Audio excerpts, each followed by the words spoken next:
What's up, guys? Hope you all are doing great.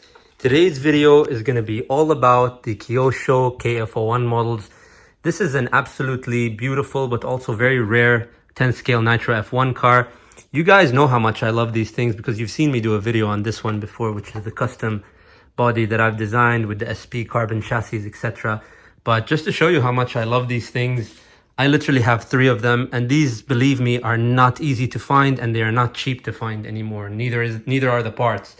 And you've seen me again do the video on this one where I compared it to the electric, some of the electric F1 models, and obviously I always prefer the Nitro. But also I have a lovely iconic duo here, which is the Nigel Mansell Williams and the Ayrton Senna McLaren MP4, and this is absolutely beautiful. This is also tuned. It's not a full SP chassis, but it's got a lot of SP parts, incredibly upgraded, the high compression engine, clutch flywheel lightened. You have the tuned R246 high compression head, which comes with a bigger diameter spark plug, which is interesting. But yeah, just looking at these two side by side, I kind of wanted to show that to you, along with the one that you already know. But yeah, I just really love these kits, and just having 3 of them, side by side like this in 2024, it's kind of a sight to be seen. And again, I know, I'm around real race cars, and I get excited when I, drive my real LMP car and all that stuff.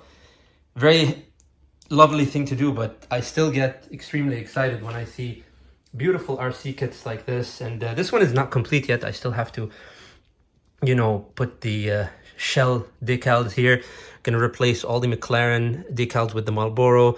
I had to restore this. This was really beat up. I know it looks used. I don't want it to look completely brand new because I am gonna drive these things, and I still think when the RC cars have a little bit of wear on them, not when it's just completely destroyed and cracked up, but when they have a little bit of wear on them, it gives them that character that you are actually using them and you're not just, displaying them on the shelf. Because I love to drive the RC cars, and then I love to, put them back in the shelf. So I try to drive them as hard as I can, but as safely as I can without destroying anything. But yeah, this is just a quick video showing you the kf01 models and just how lovely and intricate they are, especially for the age. These, to me, are better than any modern RC kit today.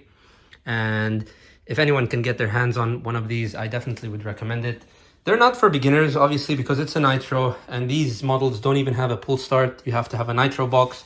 But anyone who's familiar with buggy and truggy racing will easily be able to run these. And I just wish I had an on-road track near me, because I see a lot of videos, in, I don't know where it is, if it's in California, if it's in certain places, definitely I know Europe, but yeah, they have a lot of beautiful on-road RC tracks, and I would really like to just take, especially the 2-speed ones, on the track and see how they behave.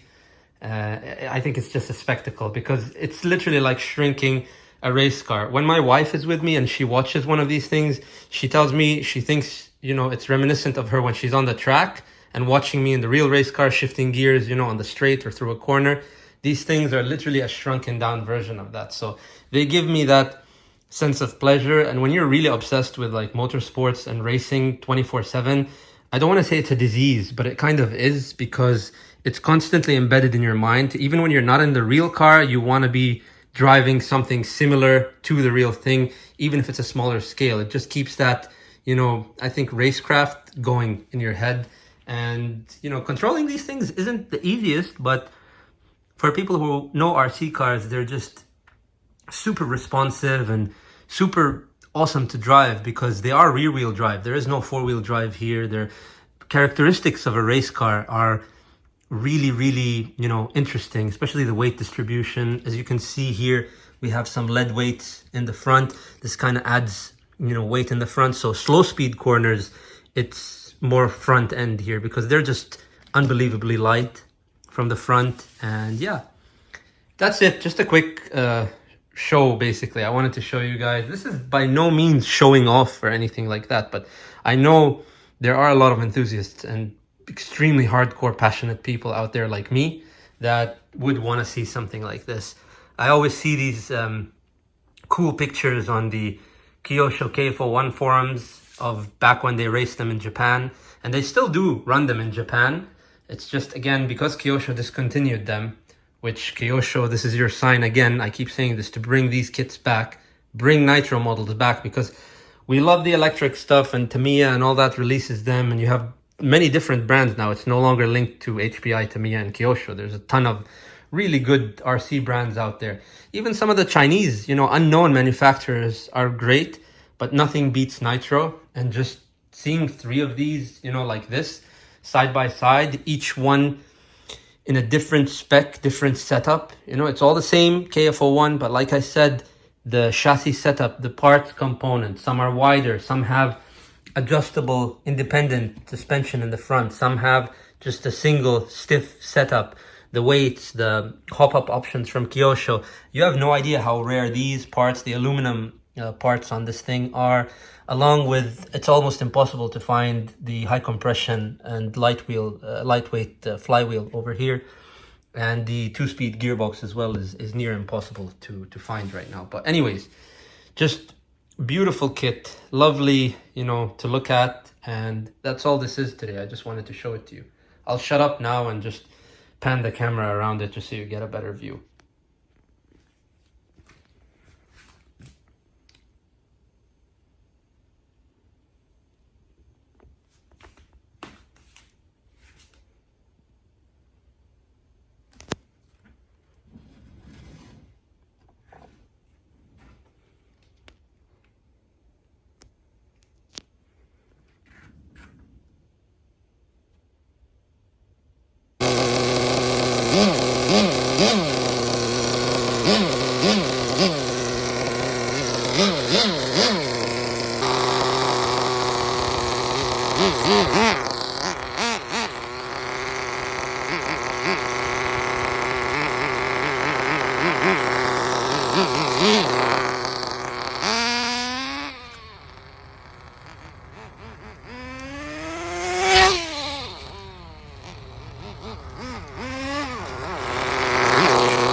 All right, guys, that's it for this video.